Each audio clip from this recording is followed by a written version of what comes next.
equipe ya Chelsea by the way Landry akoze cyane abantu barabona gahunda mu kanya gato inkino muraza kuzishikirizwa saa 3:30 Manchester City Fulham abantu bari kurukino rwo gutangura 4-5 kino rwo gutangura yabaye 4-5 kabisa 4-1 mu nyuma equipe yitwa Fulham ivyura ingunza birangira ari 4-5 birangira bibaye 4-5 kuri stade y'umuco Brian Brober aza kwa karakira Florian Wirtz kuvuga ngo Sunderland barakira ijoro ya nyuma y'umugabo bitwa Ancelotti rishobora kuba rino mu kanya turabijeko niyo gahunda y'umunsi by the way Landry adufasha zino cover ziposting ari ku rubuga rwacu rwa Facebook kugira ngo abantu babandanye bumva ko gahunda tegeza kwa turi kumwe equipe ya Chelsea kumuzi wejo bwana Patrick Stamford Bridge bananiwe kwikura imbere ya Leeds United 2-2 nabo ubwabo bananirwa guprofita peut-être resultat mbi yaririndiye Manchester United yo kunganya n'ubundi equipe ya Chelsea yari ya Rosenior biza kuba vyanga ikibazo ca mbere mba numva ari kuraba mbega hari ico twagiriza ari ya Rosenior ko buri giyo equipe biyangiye tubibazo mumenyereza mumenyereza kenshi arabazwe bigiye bitandukanye akora mu kibuga mu bijanye na gestion ya match yiwe ko atangura match ndetse no kuntu ayitwara hagati na hagati mu rukino Rosenior ubundi yari yatanguje imwe mu maliste ya mbere meza ya Chelsea kuko Chelsea ni wa mugwi iyo ufise abakinyi bamwe canke bose bakomeye mu bibanza vyabo direct murabona ko Trevor Shalba ategeza gutangura mu kibanza ciwe ashapangwa nawe no mu defenseur bakiri bato ashobora kuduzwa kinjizamo batanga icizere ko ashobora kugira ikintu gikomeye agira ko muri kazoza no bw'ikibanza cyo gishobora gukundwa nako gikunzwe kuca cokipwa n'umugabo witwa Wesley Fofana ariko zanwa nk'umukinnyi aje gufasha gusa atarisho kibanza ciwe warufise Marugusto warufise Kukurera warufise hagati mu kibuga mu Ibuze Caicedo ariko kandi ukarabuti bivanye n'abakinyi mboze mu busatirizi reka nkinisha abamiriye de tere benshi azana Andre Santos nk'umukinnyi ashaka kumufasha hagati mu kibuga abafise Kore Palomeri nk'umukinnyi mwiza wa Chelsea kuri nimero 10 abafise Estevao yarafise Enzo Fernandez mu kibuga yarafise kandi umukinnyi w'umunimero 9 yitwa Joao Pedro n'umukinnyi bitamubangamira kuzunguruka hafi muri kijya kibanza cyose cyo gusatira akagufasha gutsinda ibitsindo canke kuruganiza urukino mu bijanye no gusatira ubwo kuja gukina na Leeds United umuguri kugwana n'ubuzima bwawo nawo umumenyereza ari experimenté afise experience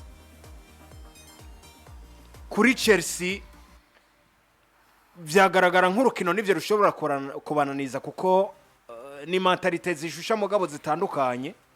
umugumwe uri kuragwana vyanga bikunduti aha ankakora ikosa rito rishira muri zone rouge cyangwa irankoro ubundi nawe uri kuragwana ngo nkatsinda match ndinjira muri big four ni mentalite zishusha mugabo zitandukanye igice cya mbere cyaje kurangira equipe ifite bibiri Chelsea iri mu nzira ija ku gikombe gusumba kumva big four ubwo tubona Arsenal yo twari gikombe nivyo Arsenal yaraziri avance fadika ariko nta kirapfa Chelsea gukinana n'ama equipe no munsi yoyo premièrement ibanza gukanura amaso arabakurira aba ku gikombe ariko yanaraba amaso yonyene nimba muri yo kwiyumvisha ati ku gikombe ntibikunda big four nituyibure nuko hanyuma urukino wari bwa mbere na mbere equipe ya Chelsea yatsinze ibitsindo 2-0 icyatangaje n'ukubona ibitsindo 2 byose bigombogwa Rosenior nabonye yidoga aravuga ngo ni rezilita nivyo ku bwacu idashimishije twanganije ariko nabonye ikintu citwa kwijajara mu bakinyi banje hari kiganiro ntegerezwa kugirana n'aba bakinyi kugira ngo iki kintu kibaye nikize congere kutubako ibintu bijanye no kwijajara byabonetse mu bakinyi ba Chelsea amakosa atangura gukogwa babona ko bafite ibitsindo 2 byose kubusa atakibazo na kimwe kandi match bayifise mu maboko kuko equipe bari bayicurika ikibuga bakina mu kibuga ca Leeds United kanatsinda naravye na possession de la balle Chelsea barafise ibice bigera kuri 66 kwijana mu gihe Leeds United yari ifise 34 kwijana bakinira mu ruhande rwa Leeds bakijajara bakumva ko atakibazo gutanga amapase hagati imbere mu busatirizi nibiki nyuma biza kwaviramo gutsindwa ibitsindo inyuma gukora amakosa bagatsindwa igisindo kuri penalty ariko nyuma bakaza no kugomba guca kabiri je kubwanje novuga ko nk'umumenyereza wa Chelsea impinduka yaje gukora bwa mbere na mbere agakuramwo kukorera kinjiza Joel Hato ku ruhande rw'ibubamfu nabona ko umenga ntiyarikenewe sinzi ko abantu twakibonye kumwe muga mu rukino ibintu byose bigishoboka umukinnyi atagize ikibazo c'imvune akomeye ameze neza kuko umukura mu kibuga kugira ngo winjize undi mukinnyi mu defenseur ariko no musi nerema iri danger Chelsea est indispensable kuri Liam Rosenior asabwa rimwe narimo gukingira cyane ko afise Jorel atakiri muto asabwa no kwiyetegra muri equipe gukingira make kukurera yama mu kibuga uko kero ko bwije muravyibuka ko n'imbere yaho gato arimo makinyi bage barakoreshwa iburyo n'ibubamvu yego no musi no mu makinyi bariko barakinishwa cyane watsinze ibitsindo bibiri kumusubiriza uzanye Jorel atari mubi dano beat yo kumujera kugira ngo kumbura umukingira imvune zohava zimufata bifatiye ku buruhe je ndabona atakosa ryarimo kuri yamusoye ku minota 46 urukino barafise igitsindo kimwe kubusa nako bari bamaze gutsina n'ivy'igitsindo kimwe kubusa ariko nyuma baza kuronka iyo penalty sindwa na Cole Palmer nyuma baza kugombogwa ivyo bindi vy'inyuma vyumvikana ngo igitsindo ca kabiri cyo baje kugitsinda mara uyu mugabo yitwa ko kwera yamaze gusohoka mu kibuga uno munsi by the way tunafashe performance na gestion tactique y'uburyo yasubirije abakinnyi bagiye batandukanye kuko ndi umwe mu bagabo bariko barabakonvenka n'ubushobozi bwa Liam Rosenior adatsinya kugerageza imikenyuro ishoboka kuko bamaze kumugombora bibiri mwabonye azana umusore aze kuzajya Liam Dirapo yakinanye na Joe Pedro basa nko bataka nk'uburyo yakinye kuri match ya Chelsea nako ya Arsenal kandi byagoje cyane urukino rwa Arsenal kuri rya ncuri gihamwe hagati mu kibuga Cole Palmer Caicedo kongera ko Pedro Neto umumenyereza je kubwanje mbona yagerageje buri kimwe jewe mbona ko kano kantu gusa avec déjà performance idasanzwe ya Cole Palmer nyuma ya triple kuri match ya Wolverhampton yagarutse atsinda igitsinda atanga na assist wabaye urukino rugoye Chelsea itsinda ibitsindo bibiri Leeds United ikora comeback igombora mu bitsindo bibiri biciye ku mugabo witwa Felix Nmecha nako Lucas Nmecha umwataka wabo baza kugomba igitsindo kigira kabiri kitavuzwe ko rumwe n'abagiye batandukanye Chano Okafor ku mupira bavuga ko usa n'ukozwe no kuba n'umwana yitwa Jayden Bogo ariko uno munsi uravye equipe yitwa Leeds United yakinya na Chelsea the Blues nta gitangaza cyo kurande gwanje kuba yabagabuye ahubwo ni kudosha po kuri Chelsea kuko Chelsea the Blues wibuke ko urukino rwo gutangura nivyo ni bari bafiswe na Liam Rosenior nivyo imyuka Chelsea bafise una muzi nte bari bafise ariko Leeds yakubise ibitsindo bigera kuri 3 Chelsea kuri kimwe ibinyereka ngo uno munsi ufatiye kuri liste ya equipe yitwa Leeds United yatanguye mu kibuga bafise kapitene wabo yitwa Ethan Ampadu uyu n'umwana wa Chelsea umwe mu barere baziri form bijanye no kuhanura imipira bafise umugabo yitwa aka gasore k'akanyamerika kitwa n'akanya-Etazini kitwa Hussein Alonson gakina hagati mu kibuga numero 11 mugongo bafise uyu mwana yitwa Jayden Bogo uno munsi aba bakina apana kugira ngo batsinde Chelsea ahubwo kugira ngo bikunde bidandaze basohoke bisange mu equipe makuru reka tunane n'urukino ku ruhande rwanje rwari compliqué nabonye umugabo twari Liam Rosenior baratahukaje akiterera hasi nkabwa ati ni Premier League uzokwiterera hasi umushatsi uzogenda uzoba nka Pepe turangiza petit penser kuri avantage yawe equipe ya Leeds United ugitsindo ca kabiri andira dufasha tuzanira ya foto hariya namaze kwa ndayimukubita Chelsea yorondera excuse kuri no mupira witwa Bogo yari yakoze ko muri reaction yatumye baronga itsindo ca kabiri canke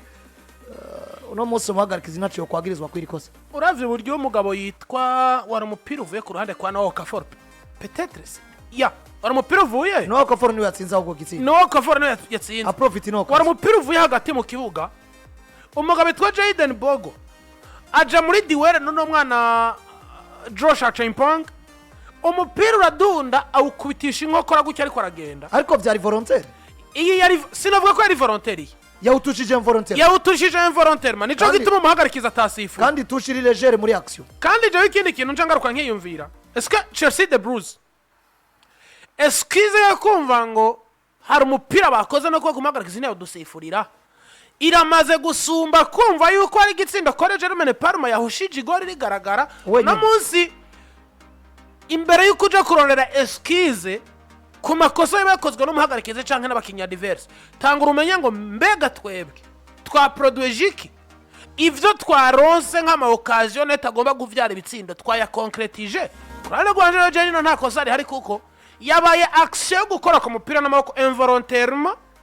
hanyuma kandi nyuma y'ino action bakinye umupira muri sifa de reparation bakina umupira Joshua Chimponge n'umunyegori burya niyo atari gutsinda igitsindo umugabo yitwa Noah Kaforo yari penalty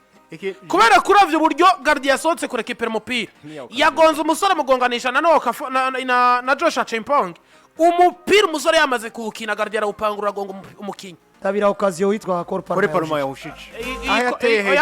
iyo occasion ya Kore Parmere pas d'excuse kuvuga ngo muhagarike izindi iyo occasion nta excuse ihari ariko iyo occasion ya Parmere genda tahura kuyihusha mu mupira w'amaguru bivanye na pressure muri ko mwako kanya sinovuga ngo hajya ahantu babibye kuri ya action kuko nivyo umukinnyi yari yirutse agerageje gutora umupira ariko umupira ucukubita ku kuboko mugabo uravye iyo umupira waciye uteruja ese wabona ijya contact nk'ikintu cafashije canke cahaye avantage Leeds United iyo umupira wateruja kugira ngo babandanye batsindisha igitsindo inyishu yabaye oya Rosenior yaciye ivuka mu maso kuba umupira yawukoze ko mugabo ntugire influence dasanzwe mu bijanye nuko urukino rubandanye rugenda si kintu cace kiba nk'ikintu gicitse ngo nikosa ryategerezwa guhana iyo kitavamo igitsindo ho hari kibazo cari kabaye igitera nta kibazo je mbona nta nikosa rimwe muhagarikizi yakoze ko kino gitsindo ni igitsindo ciza cinjiye ku bufinansi bw'abadefenseur b'equipe yacu Ren Butterfly Company shiramwe rigufasha kuronka ico cyose ukenera nk'umutayeri abamashini mu bwoko bugiye butandukanye operine ndende na ngufi inyuzi mu bwoko bugiye butandukanye amaforoma akora ibifunga amanimero yose amatireti y'ubwoko bwose yabaye amaribaya canke ay'amapantaro gana Ren Butterfly Company zigzag zirahari amasinger butterfly broderie 20U zirahari surfilage baby lock ndetse na overlock cornery king mauser na James rumvikana ko atahandi barakwakira yaba uje kurangura canke uje ugura igikoresho kimwe no kuvuga ngo kuri detail ariko kandi uguze imashini wishikiye aho bakorera baragufasha ukavaho bagupimiye ko ikora neza cyane ukavyibonera utari mu gisagara ca Bujumbura basanzwe bakorera ushobora kurunga amafaranga nabo bakakurungikira ibikoresho waguze biciye ku agence de transport basanzwe bakorera mu gisagara ca Bujumbura Avenue de la Mission Galerie to Star Shop ikibanza ge usaga 3 ariko kandi ushobora kuhatora kuri 68 ubusa kane majana 67 68 Patrick n'umutayira akomeye cyane yo kubwira ivyago uhura navyo washoniye umuntu imuzu yarazi ko ariko azokwambara ku munsi mukuru ukaba umusibije urubanza ukuntu byonyene ubibuza akanagira ngo ashaka kuba baramufashe mu kadwa yese bitaragushikira uri muri babatayeri bacisha umushono ngaha uyu mushono muri bavuza ngo baciye imbere ku gikirizo tuvuze kuri umutayeri tuvuze basurazi gushona gusa ku muntu w'umutayeri iyo ufise igikoresho kiba ari gukora akazi kawe nabi cyaba imbere baguhaye nka costume zitatu bagomba bakoresha urubanza hanyuma bwa mbere na mbere ukazama ngo pièce yapfuye ngo imashini yapfuye ukirigura umunsi wose ugahera uzunguruka munsi y'imashini urondera ikintu cyapfuye kugira ngo ugikore n'ibindi bigiye bitandukanye gura imashini nziza ureke gutevya abantu bakwidogera ngo wakoze ibintu nabi kandi ari imashini yawe yakugoye ziriya mashini mu gukanyaga mu kugira izunguru kubanza kwatsa nk'uwatsuruswa hebana nazo yes nuko ni Ren Butterfly Company no mubagana ibintu biheza bigende neza witwa Jonas ati mfise ikibazo ngomba kubaza abamenyesha bakuru ko ari gihe abanga match zine bigenda gute izo match zose muziraba akose match yaheze kwisubiramo ukayiraba ni byoroshe ibintu bisanzwe erega twaka nakazi ko none minute ziba basi buri rukino rwose ruheze ruba rurahantu rurarujise akanakazi urashaka kururondera ukarutora akanakazi abantu bavyumve uburyo nshobora kumva ko naravye match ya Chelsea hari ivyo nahombye canke hari ivyo nazobwira abantu ni nako kuntu nawe umenye yuko uwo munsi udafise umuhini w'isuku torima ni nako kuntu ngomba kwisha kuri pressure nkarondera ayo makuru y'ugo rukino canke nkanaruraba ariko kandi ni kibazo ciza kuri Jonas